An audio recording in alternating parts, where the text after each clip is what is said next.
Before we get into the story, comment below where in the world you're watching from today. I'd love to know. And if you enjoy these kinds of stories, don't forget to like and subscribe. All right, let's jump in. The stars above Sector 814 shimmered like cold, watching eyes, unmoving, uncaring. For years, this part of space had belonged to the Varnock Coalition, a brutal alien power known for crushing resistance before it could breathe. Nothing moved here without permission. No species dared challenge them. But today, something was different. Floating just outside the main orbital lane was a ship. Big, silent, unfamiliar. It didn't carry any known markings. No flags, no identification. Just cold steel and shadow. It hadn't responded to hails. It hadn't moved. It simply arrived and stopped. Commander Selvek of the Varnock defense line stood still, mandibles twitching as he stared at the holographic feed. There, between two fractured moons, hovered the object that shouldn't be here. He squinted. It had the shape of old Terran designs, but it was sleeker, darker, meaner. The hull gleamed in places like armor polished for war. "Replay the scan," Selvek ordered, his voice almost a growl. His officers scrambled, voices low, hands shaking. The results didn't change. Human ship, unknown class, massively overpowered. Every sensor readout screamed one thing: threat. Selvek took a step back. "They're not supposed to be here," he muttered. "They signed the treaty. They left this space." But the humans had always been strange. Their rules didn't work the same way. They didn't warn before they acted. They didn't move unless they were ready to finish something. And now, one of their warships was parked in the heart of a region the Varnock hadn't feared losing in centuries. No movement, no sound. Just that ship, sitting, watching, waiting. And deep in his bones, Selvek knew. That wasn't just a ship. It was a message. Commander Selvek's claws clicked against the metal floor of the command bridge as he paced. The silence inside the Varnock flagship, Obsidian Fang, was unnatural. The crew had stopped murmuring. Officers who once barked orders with pride now exchanged uneasy glances. All of them were staring at the image, the human warship, still unmoving, still cold, still unexplainably here. "I want a full scan," Selvek barked, but even his voice lacked its usual venom. "Every frequency, every signature. Find out what that thing is doing. Now." The science officer blinked at his console. "Sir, that's the problem. It's not doing anything. No emissions, no active power spike. It's dormant." "Dormant?" Selvek hissed, stepping closer. "No warship that size is dormant in hostile space." Another officer spoke up, his voice tight. "Sir, it's not hostile space to them. Not if they're here." That made Selvek pause, because that was the truth. The humans didn't follow borders. They never had. When the Varnock signed the Accord of Seven Systems decades ago, it had been out of fear. Fear of what the humans might do if pushed. That fear had faded over time, turned into arrogance. The humans had gone silent, vanished into their own territories, allowed the Varnock to expand. Now, one warship, just one, had appeared again. And it was parked right in the center of the Varnock's most secure mining colony routes. If that ship opened fire, if it started moving, if it was anything close to what their old tech reports hinted at. Selvek didn't even want to finish the thought. Activate lockdown protocol for the entire sector, he ordered. No trade vessels in or out. Divert military patrols.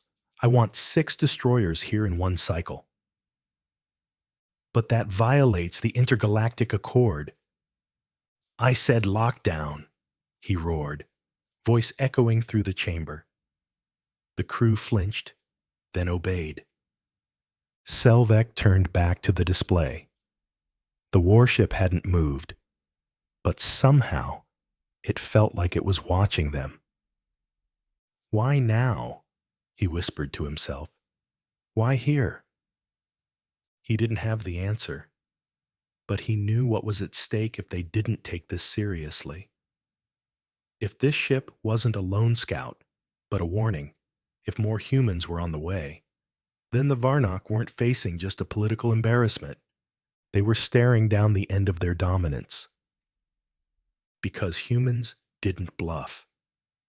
When they moved, it meant something was already broken. And when they fought, Selvek's stomach churned. He remembered the old reports, rumors from veterans of the Ashen Belt conflict, the whispers of planets that blinked off the map overnight. Battles where no transmissions ever escaped. Places that had once housed entire cities, now marked only as lost sectors on navigational maps. Sir, the communications officer said hesitantly, should we send a transmission, request identification, ask why they're here? Selvek considered it. That was the protocol. Identify first, de-escalate, follow procedure. But this didn't feel like protocol anymore. Still, he nodded. Send it. All standard bands. Use the diplomatic code. The officer tapped quickly. A short message was prepared and sent. Neutral tone, clear intent. Unidentified vessel. You are currently trespassing in sovereign Varnock Coalition space. Identify yourself and your purpose, or you will be considered hostile. They waited. 30 seconds. Then 60. Nothing. The ship didn't reply. But it did move. A fraction. Just a small tilt, like a predator adjusting its stance. One panel of its armor folded back, revealing the barrel of a weapon that hadn't existed on any known ship registry. Not aimed, not charged. Just shown. A reminder. Selvek stepped back, spine stiffening. That wasn't a threat, he whispered. That was a promise. The crew watched in stunned silence. Outside, on the galactic border, the Varnock were preparing for full defense operations. The mining colonies were halting shipments. Merchant ships were turning back. Civilian comms were lighting up with warnings. And above it all, that warship still waited. Selvek turned to his second in command. What if it's not alone? The officer swallowed.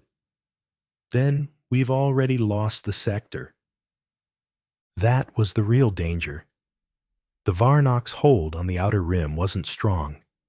It was held together by fear, by the illusion of control. One human ship could break that illusion. If news spread that the humans were back, bold enough to fly deep into Varnock territory without even cloaking their presence, then the smaller species under their rule would rebel. The mining guilds would abandon contracts. Allies would question treaties. Everything could collapse because the warship wasn't just a threat to the ships in orbit. It was a threat to the system behind them, to the politics, to the control, to the belief that the humans had gone soft. They're reminding us, Selvek said bitterly, what they are. And still, there was no answer, no message, no demand. Just silence. Which, from a human warship, was the loudest threat of all. In the shadows beyond the edge of the sector, other sensors were blinking quietly. Small distortions, unstable energy readings. Nothing clear, nothing proven. But Selvig knew what they meant. Cloaked ships. The humans weren't alone. He turned to the display and watched the warship float, calm as a beast that knew it had already won. The question wasn't if they would attack. It was why they were here. Because if they were waiting for something or someone, then whatever came next wouldn't be a battle. It would be a reckoning. On board the human warship Valence, the mood was the opposite of panic. Inside the command deck, everything pulsed with a quiet, patient energy. No raised voices, no alarms. Just the soft glow of control panels and the steady hum of power flowing through the hull, like a sleeping beast breathing just deep enough to be heard. Commander Ryle Thorne stood near the central console, arms crossed, boots planted apart. He didn't pace. He didn't speak. He just watched. Watched the chaos ripple out across the Varnock sector. Watched the emergency fleets reroute. Watched patrol patterns shift like frightened insects trying to form a defensive shell around an open wound. And through it all, the Valence didn't so much as twitch. The screen in front of him displayed intercepted comms, thousands of lines of alien chatter, cascading in real time. The Varnock were shouting over each other, arguing protocol, shouting about jurisdiction, scrambling for who should respond first. They hadn't even figured out what the humans wanted. That was the point. Lieutenant Mara Hale sat to his left, fingers dancing across her console as she sifted through the flood of comms. "They're falling apart faster than we thought," she said quietly. "They're scared," Thorne replied without turning his head. Scared animals do one of two things. They run, or they bite. Mara looked over at him. "You think they'll try to hit us?" "No," he said flatly. "They'll try to understand us. That's worse." There was a long pause. Then Mara leaned forward. "Do we respond?" Thorne was silent for a moment. Then, "Not yet." He turned and walked to the broad viewport stretching across the front of the bridge. Out there, space lay in its usual quiet disguise. Cold, black, indifferent. But Thorne knew better. Space wasn't empty. It was listening. And right now, something out there was holding its breath. He tapped a small interface embedded in the steel railing. A silent feed blinked to life. 7 icons appeared, tiny crescent shapes, barely distinguishable.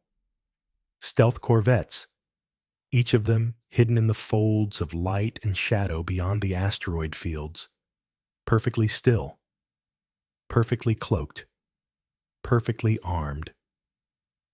He double-checked the signal from Argent Spear, the furthest flanking vessel.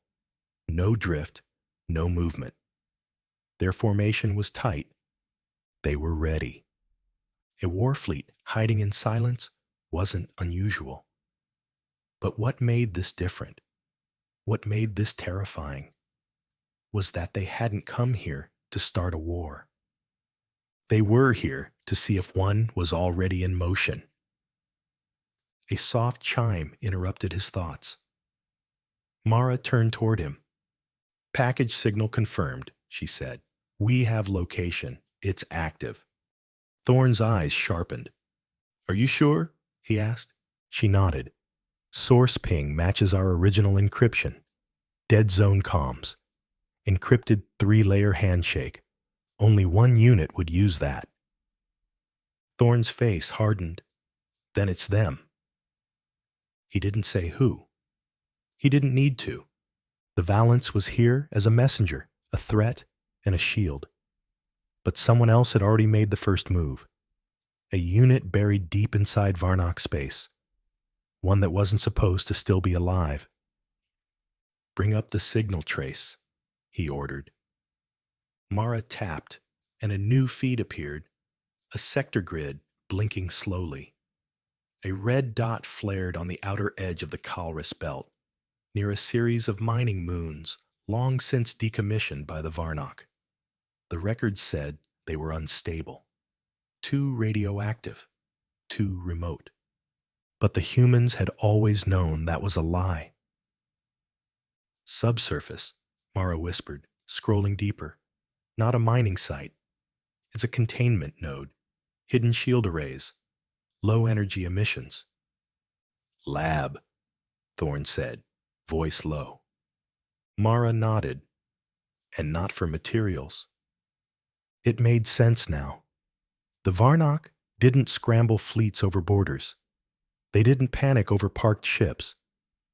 But if the humans had discovered what was buried there, what the Varnock had taken, then they weren't reacting to the ship. They were reacting to the truth. Thorne turned away from the feed and paced back to the center of the bridge. "They kept something they weren't supposed to," he said. "They took something, or someone, and now they know we've come to collect." Mara narrowed her eyes. "You think it's one of ours?" "If it wasn't," Thorne said, "they wouldn't be hiding it this hard." Another feed opened, an audio-only intercept from one of the stealth corvettes. Background static, muffled alien voices. One word repeated again and again. "Evacuation." Mara glanced up. "They're pulling out." "Not yet," Thorne corrected. "They're preparing to." And that meant they were scared enough to consider something unthinkable. Abandoning a system just to avoid human confrontation. That was the kind of fear you didn't earn in a day. That was the kind of fear you planted years ago and let grow in the dark. He tapped the main comm again, this time opening a secure link to all 7 stealth units. His voice was calm even, but every word struck like a drumbeat. "This is Commander Thorne. You are go for Phase 2. Confirm coordinates and hold formation. Await further orders." A chorus of quiet confirmations echoed back. Precise. Professional. These weren't regular soldiers. These were ghosts. Operatives trained to disappear before you even realized they were there. And now they were returning. Thorne looked at the red blinking marker on the grid again. He didn't know what the Varnock had buried there. But if it had survived long enough to call for help and still had the strength to respond, then it was strong enough to break free. And if the Varnock weren't evacuating, he thought grimly, then they were going to try to contain it. That would be their final mistake. On the outskirts of the Kalris belt, buried beneath layers of rock and forgotten design, the facility known only as Containment Node K7 stirred with unwanted life. It was a place never meant to be found. Carved deep inside a fractured moon and wrapped in electromagnetic camouflage, K7 didn't appear on Varnock's star maps. Its corridors were not logged, and its staff didn't exist, not officially. Even within the Varnock's own intelligence circles, few knew of its true function. It wasn't a prison, not exactly, nor was it a lab in the traditional sense. It was a vault for things too dangerous to kill and too valuable to ignore. And now it was waking up.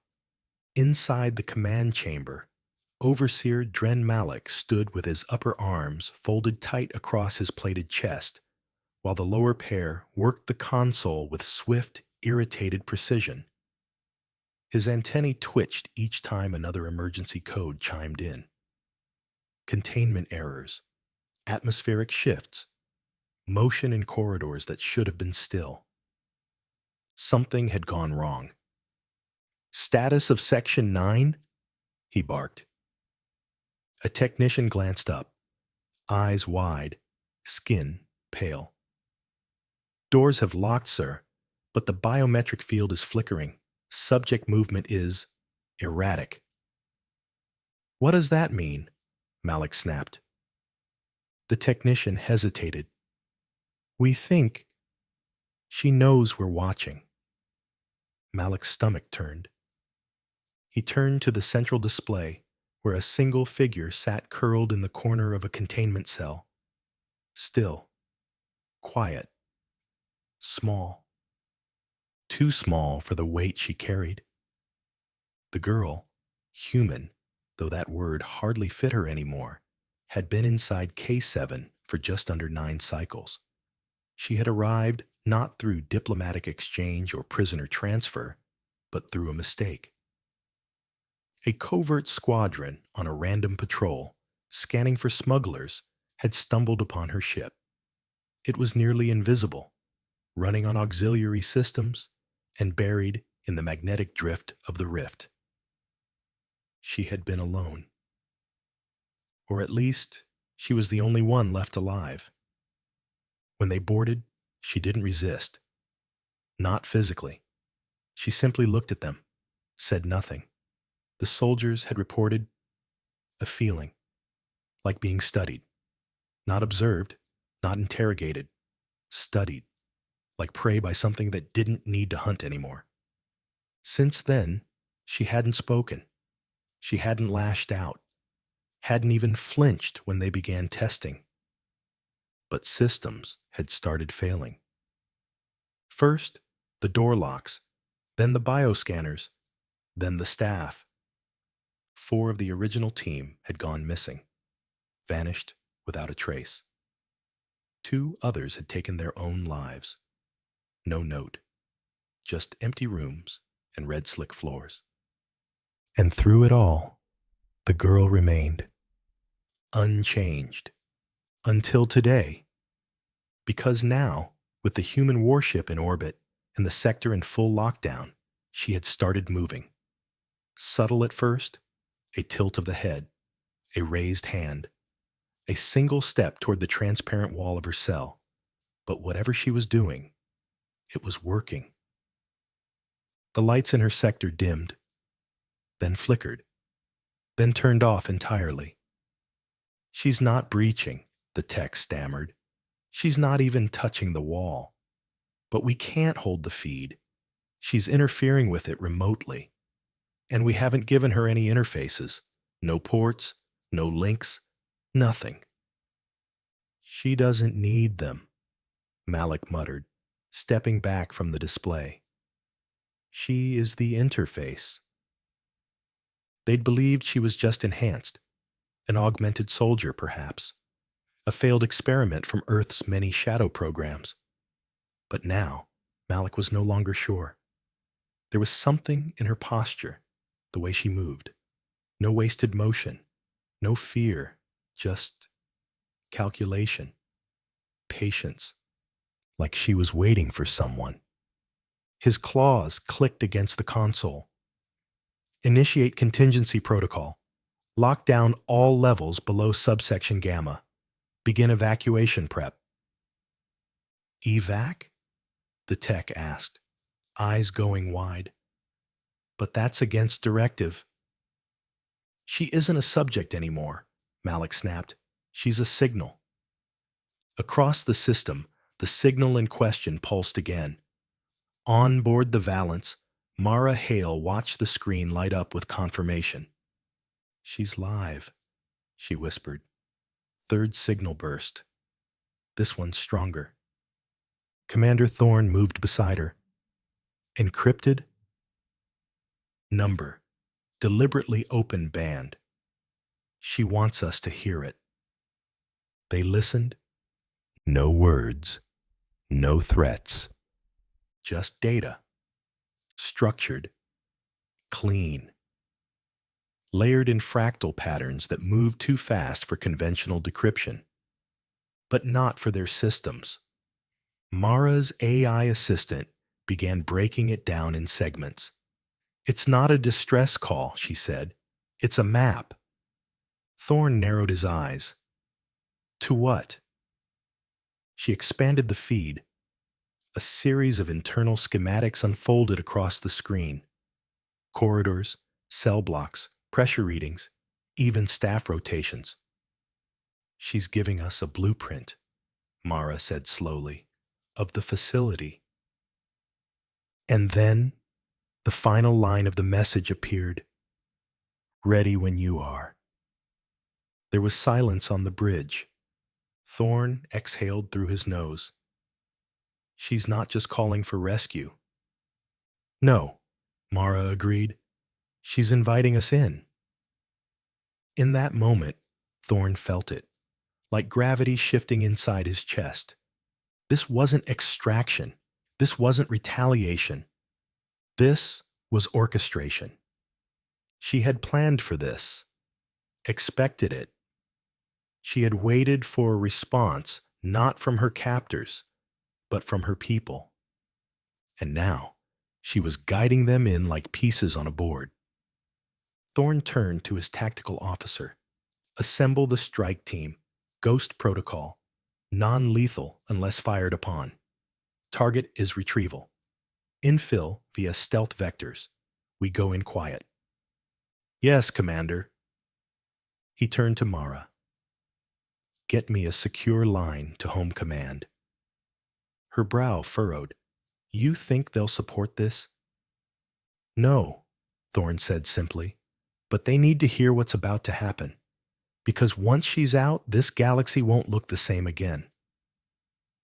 And far below, in the cold dark of the moon's hidden core, the girl sat cross-legged in silence. Her eyes were closed, her breathing calm. But inside her head, the world was lightening. She could feel them coming. The minds she knew. The voices that didn't scream. The hands that would not try to take her apart. They were close now. And when they reached her, she would not run. She would rise. The Valance disengaged from its orbital drift without a sound. To the outside world, it remained a shadow, its engines running cold, its signature dampened to nothing more than background noise. But within the belly of the warship, motion stirred like the coiling of a storm. Inside the armory bay, 7 figures stood in full recon armor, matte black plating that reflected no light, no heat. Ghost unit. Existence classified, missions erased, orders final. Commander Thorn stepped through the hydraulic archway, his own armor already sealed. No insignia, no markings. The kind of suit you wore when you didn't plan on being remembered. He met the gaze of the lead operative, a tall woman with cropped silver hair and a scar running from her chin to the base of her throat. Sergeant Valen Reese, once part of Earth's Deep Signal Extraction Division, now a shadow. "She's alive," Thorn said. "She's waiting." Valen nodded once. "Extraction or escalation?" "Both," he replied. There was no argument. Behind her, the rest of the team checked weapons. Non-lethal ion rifles, EMP disruptors, neural dampeners. They weren't here to wage war. Not yet. But the moment demanded readiness. If the Varnock caught wind of the breach, they'd swarm the site, which meant they had one shot, one path, one window. The drop vessel hummed as its clamps disengaged. It peeled away from the Valance, slipping beneath the radar shadow of the moon and descending toward the fractured shell of containment node K7. Inside, the lights were dim. The hum of power beneath their boots was dull, flickering. "She's already started," Valen said under her breath. Thorn adjusted his visor. "Then let's not keep her waiting." The moon's surface was jagged, broken by ancient mining scars and half-frozen impact craters. But nestled into its side, hidden behind a natural rock outcropping, was a narrow service shaft, vented for thermal dispersion, almost invisible to the eye. That's where they landed. The entry breach was swift, quiet. The override codes worked better than expected. Too well. She unlocked it, one of the operatives muttered, from the inside. They moved in fast, single file, no chatter, just signals flashed through helmet HUDs and muscle memory. Down narrow corridors lined with Varnock design, harsh metal, no ornamentation, no labels. This place was not meant to comfort. It was meant to erase.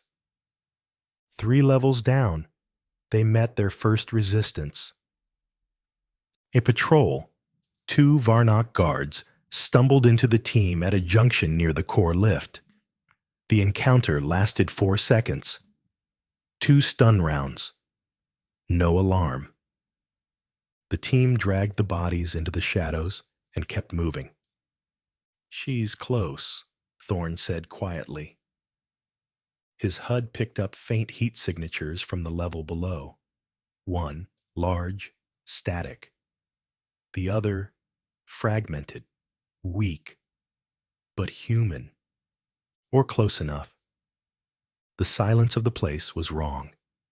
There were no sirens, no intercom chatter, not even movement beyond their own.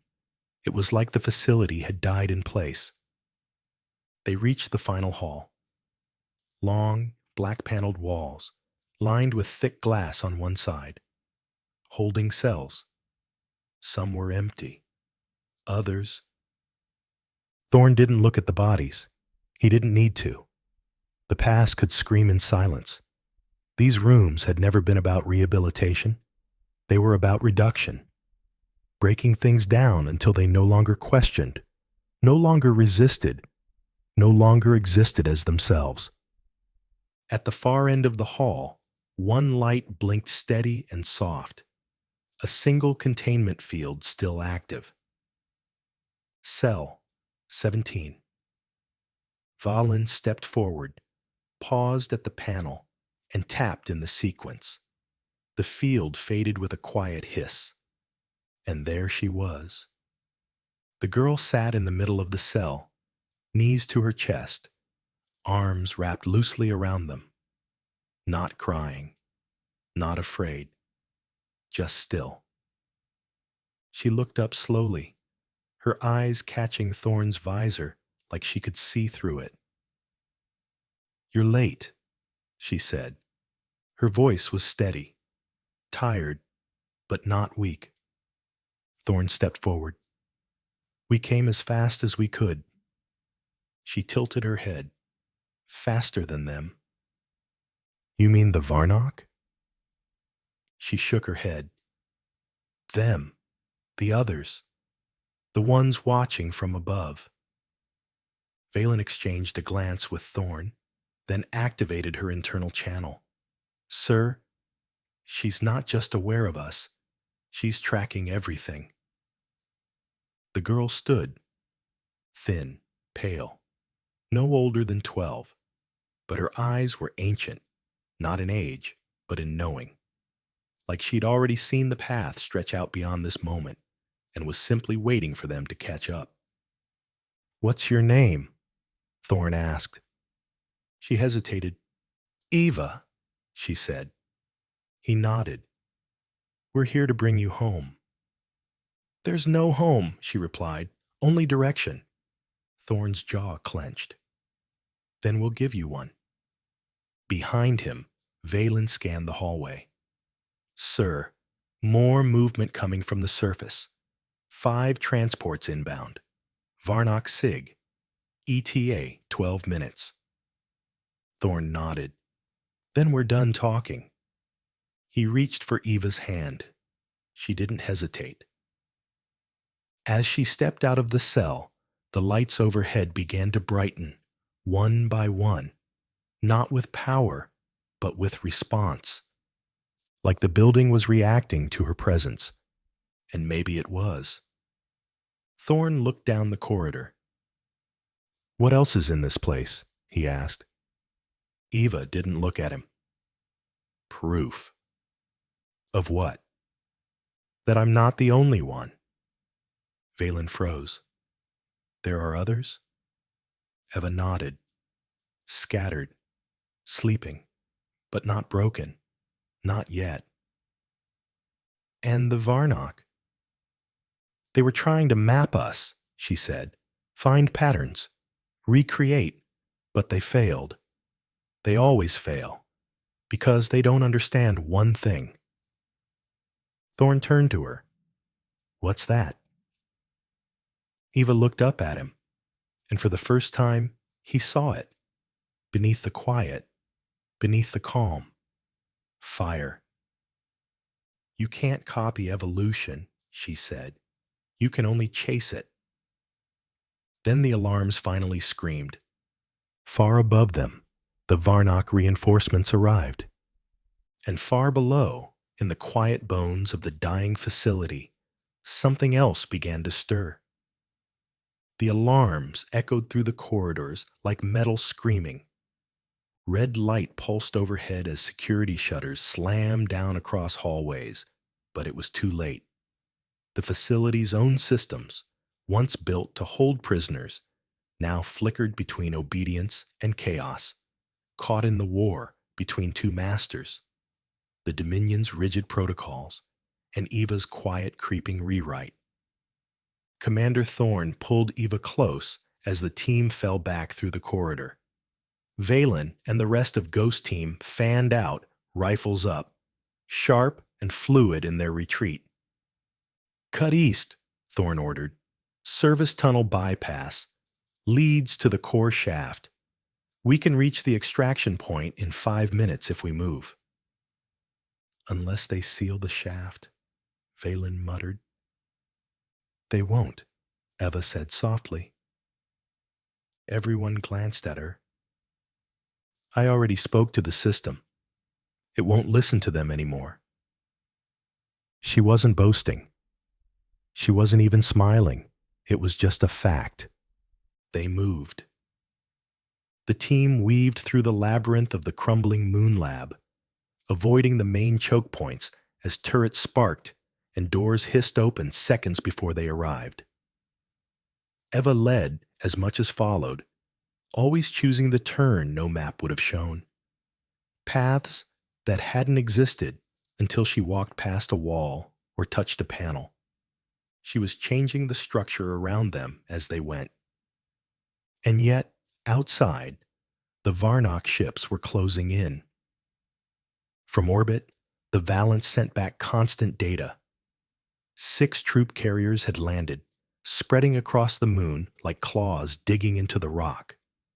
Dozens of Varnock soldiers in exo-armor now poured into the underground facility from multiple entry points, weapons hot, scanners sweeping for heat.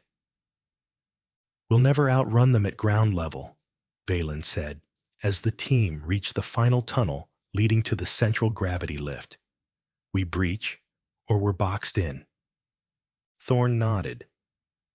"Then we breach." Valen pulled out a compression charge and slapped it onto the door. They all stepped back. Eva didn't. She reached out her hand, palm resting gently against the panel. The red lights above shifted to white. Then the door opened. Quietly. Thorn stared. "You unlocked it." Eva shook her head. "I told it there wasn't a door anymore." They dropped into the lift. It was a massive column of reinforced steel, once used to ferry heavy containment gear and medical pods up to the transport bay. Now it was a tunnel straight to the surface, or to death, if the Varnock locked it down mid-climb. "Frigates are in position," came the voice from Valence. "Stealth mode holding. Extraction in 3 minutes. Clock is ticking." The lift surged upward, magnetized plates humming with power. The tunnel blurred around them. Lights flickered. Somewhere far above, the sound of drilling echoed. Varnock squads trying to break in from the sides. Halfway up, something hit them. The lift groaned as it shook violently. Metal screamed. Sparks burst from the rails. "Hit from above!" one of the team shouted. Another impact. "EMP pulse," Valen cursed. "They're trying to kill the lift." "Can you override it?" Thorn asked. "Not without a reboot. We lose the field. We fall." Eva stepped forward again. "No, we won't." She knelt, placed her hand against the lift's wall. The screaming stopped. The hum returned. "What did you do?" Valen breathed. "I reminded it that we're not done yet." The lift slammed into the upper station. The doors burst open. Blinding light poured in. Sunlight. Real. Cold. Unforgiving. The moon's jagged surface stretched before them. The landing pad was 20 meters away. The Valence's shuttle hovered above it, engines glowing. Then came the roar. Varnock drop troops, 6 of them, rushed over the ridge, weapons drawn. "Contact! 12 o'clock!" someone barked. Thorn raised his rifle. Valen ducked low, and the team spread into firing positions. Shots cracked across the clearing. Eva didn't move. She walked forward, calm, unshaken, and then everything stopped. The Varnock soldiers froze mid-step. Weapons dropped. Eyes wide. One dropped to his knees like something inside him had just shut off. All across the field, Dominion tech began to fail. Guns powered down. Armor plates unlocked. Targeting HUDs went black. Thorn turned to Eva, stunned. "They were ready to kill us." "They can't," she said softly. "Not anymore. I rewrote the part of them that lets them obey."